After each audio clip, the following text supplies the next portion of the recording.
আসসালামু আলাইকুম, সবাই কেমন আছেন? আশা করি সবাই ভালো আছেন। আলহামদুলিল্লাহ, আল্লাহ তাআলার রহমতে বাবা মার দয়া আপনাদের ভালো আছি। তো আমরা বেড়াইতে আসছি বাহারাইন কি বলে জানি না। দেখেন কত বড় বড় বিল্ডিং, চারতলার উপরে আমরা 2 রুম নিচে, আমি মনসুর এক রুম, ম্যাডাম আর স্যার এক রুম। তো আমরা এই জায়গায় বেড়াইতে আসছি। দেখেন আজকে মনে হয় চলে যাবো, কালকে আসছিলাম এই জায়গায়, ভিডিও করতে পারিনি, তো এখন ভিডিও করতেছি। দেখেন এটা নদী, মসজিদ, মানে সব কিছুই আছে। দেখেন মানে এদেশে সৌদি আর বাহারাইন কয়েক ঘন্টা রাস্তা, পাখিরা ওরা করতেছে। দেখেন দেখেন পুরা সবুজ প্রকৃতি, মানে খেজুরের বাগান, নদী।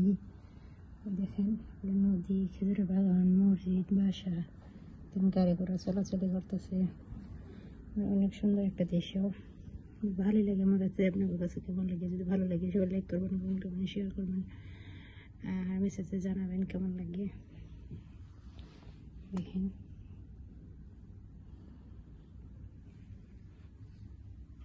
যে এই যে কাঠগুলো গাছ আছে, এই জায়গায় কাঠ ফুলে গেছে সাদা। দেখেন কত বড় বড় বিল্ডিং, মাশাআল্লাহ। এটা রাস্তা, বিল্ডিং কত বড় বড় আছে। সত্যি বলে সুন্দর ছিল, কিন্তু ভিডিও করতে পারিনি, ঘুমিয়ে গেছিলাম। সারাদিন জার্নি করছি, এরপরে আইসি বাচ্চাদের সাথে খেলাধুলা করছি 1.5 ঘন্টার মতো। রাতে আসছি, খাইছি, খেয়ে খেলে ঘুমাইছি কোনো মতো বাচ্চাদের নিয়ে। ম্যাডাম আর স্যার ঘুরতে গেছিলো আমাদের বাসায় রেখা, হোটেলে রেখে যেমন ঘুরতে গেছিলো। তার মধ্যে আমরা খেলাধুলা করছিলাম, শরীর দুর্বল ছিল, এরপরে জার্নি করছিলাম, অসুস্থ ছিলাম, তো এই ঘুমাই করছি, ভিডিও করতে পারিনি। তো এখন ভিডিও করতেছি। যদি আমাদের ভিডিও ভালো লাগে সবাই লাইক করবেন, কমেন্ট করবেন, শেয়ার করবেন, আর বলবেন কেমন হয়েছে। এর আগে ঘুরতে আসছিলাম, তা আলাদা বাসা নিয়েছিল, এবার হোটেল নিয়েছে। দেখেন এই প্রথম আমি হোটেলে, মানে তো 4 তলার উপরে বাসা নিয়ে থাকতেছি আমি, এর আগে কোনো সময় থাকিনি। আমরা যত বাংলাদেশি লোক, এত বড় লোক কি তাই না।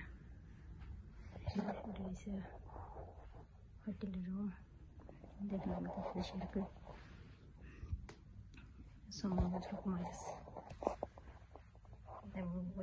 টোসল করে রেডি রয়েছি।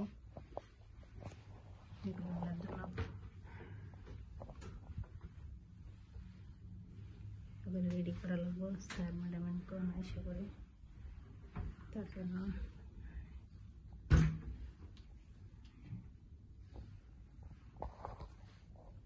যেতে বলে জুতো নিয়ে যাবো।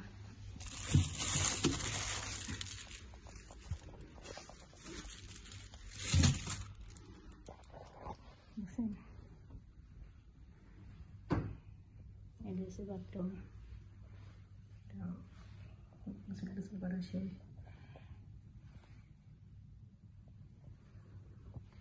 বাথরুম অনেক সুন্দর, দরজা খুলতে মানা করছে ম্যাডামে। এটাই আমাদের রুম। নিচে এত সুন্দর, আমার যদি ভিডিও করতে দিত, বিশেষ করে আমি ভিডিও করতাম, জানি না ভিডিও করতে দেখছি না। ম্যাডামকে বলছিলাম যে ম্যাডাম আমি ভিডিও করে কোনো সমস্যা হবে কি না। ম্যাডাম বলছে যখন ভিডিও করে আমরা বলিস। তো দেখি ম্যাডাম কি বলে। আর না ম্যাডাম জানি কেমন, মানে আমি বলছিলাম ম্যাডাম আমি যদি ভিডিও করে কোনো সমস্যা হবে, বলছে না সমস্যা নেই তুই করিস। তো আমি লোকে মোবাইল নিয়ে গেছি ভিডিও করার জন্য, কালকে খেলতে গেছিলাম। কিন্তু তো মোবাইল নিয়ে সার্কেল দিয়ে, হ্যাঁ জানিয়ে ধরে মারছে, আব্বু বুঝে গেছে কি হয়েছে, কিছু না। তারপর আমার কি যে বাচ্চারা খেলতেছে, তুই ভিডিও কর। দেখেন এক মনে 2-3 কথা কয়। প্রথম দেখেছে মোবাইল নিয়ে সার্কেল দিয়ে, আমি গাড়িতেই বলছি ম্যাডাম আমার মোবাইল নিয়ে আসছি, যদি ভিডিও করে কোনো সমস্যা হবে, স্পিক তুলি সমস্যা হবে, কইছে না আলহামদুলিল্লাহ কোনো সমস্যা হবে না, দিতে কইস। আমার অর্ডার পেয়েছি, অর্ডার পেয়ে মোবাইল লগে নিয়ে গেছি, ভিডিও বানানি গিয়ে পরে মোবাইল দেখছি আমার পকেটে।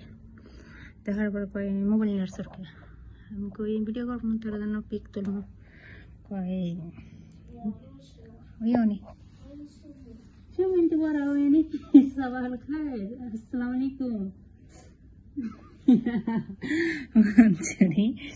আমার এরকম মোবাইল নিয়ে আসছে কেন কারণ তো আমি বললাম আমি মোবাইল নিয়ে আসছি কয় পরে দাড়ি মারছে পরে আমি কিছু কইনি পরে দাড়ি মারার পরে আপু যে কিছু গিয়েছে কিছু না এমনি কিছু না এমনি তারপর কিছু বলে নেই পরে 5-10 মিনিট পরে কই কে কয় তুমি মোবাইল ভিডিও বানা ছবি তোল ওই সাইড দিয়ে যায় যে ভিডিও করে নিয়ে ছবি দিলে নিয়ে হেই না করে হেই কয় ছবি তুল হেই মানে কেমন জানি আমার ম্যাডাম আমি নিজেও বলতে পারি না এই ভালো এই খারাপ বলে বুঝতে পারবো না কালকে আসার আগ থেকে সকাল থেকে আমার খারাপ ব্যবহার শুরু করছিল একবারে দুপুর পর্যন্ত খারাপ ব্যবহারই করছে এরপরে দুপুর পর্যন্ত খারাপ ব্যবহার করার পরে কিছু করিনি পরে দুপুরের পর আমরা আইসাই করছি আব্বু 3টা বাজে অফিস থেকে আইসা আমাদের নিয়ে আসতে পরে আর কিছু বলে নেই গাড়ির মধ্যে বলছে সমস্যা নেই ছবি তুলিস পরে ভিডিও খেলতে গেছি ভিডিও বানাবো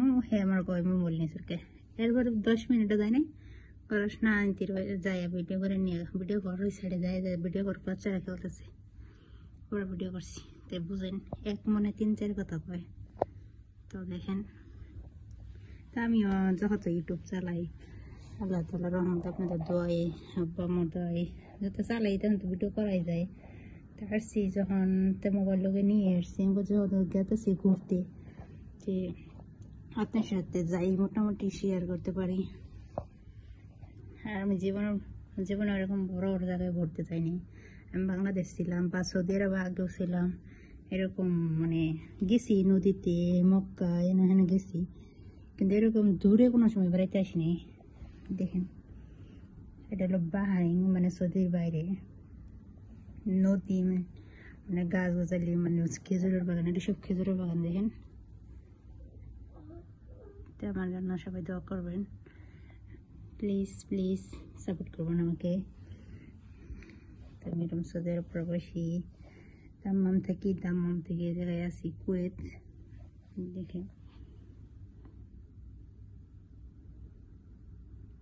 মানে পুলিশ নাকি হলে জানে তো এই ভিডিও পর্যন্ত করি এত বড় লম্বা ভিডিও করে না আমার মোবাইল আমি আইফোনের কিছু বুঝি না খালি কিছু ভিডিও করার 3-4 ভিডিও করলে না মোবাইল ফুল হয়ে যায় আমি সব ডিলিট করে আর মোবাইল আবার ভিডিও নেই তার জন্য বেশি লম্বা ভিডিও করা যাবে না আর নিচে সুন্দর সুন্দর জায়গা আছে ভিডিও করবো তার জন্য তো যদি আমার ভিডিও ভালো লাগে সবাই লাইক করবেন কমেন্ট শেয়ার করবেন 2-3 বার করলে শেষ তো সাথেই থাকেন দেখতে থাকেন আমি আর কি ভিডিও বানাই চেষ্টা করবো বলতে তেরা জায়গায় ঘোরা দেখানো যে কতটুকু পারে জানি না ম্যাডাম আমরা কালকে বলছে হোটেলের মোবাইল রেখে আসবে মোবাইল লোকে নিয়ে আসবি না তারপর লুকিয়ে চড়িয়ে যেটুকু ভিডিও করতে পারি ইনশাআল্লাহ করবো মানা করছে আমার হোটেলে মোবাইল রেখে আসবি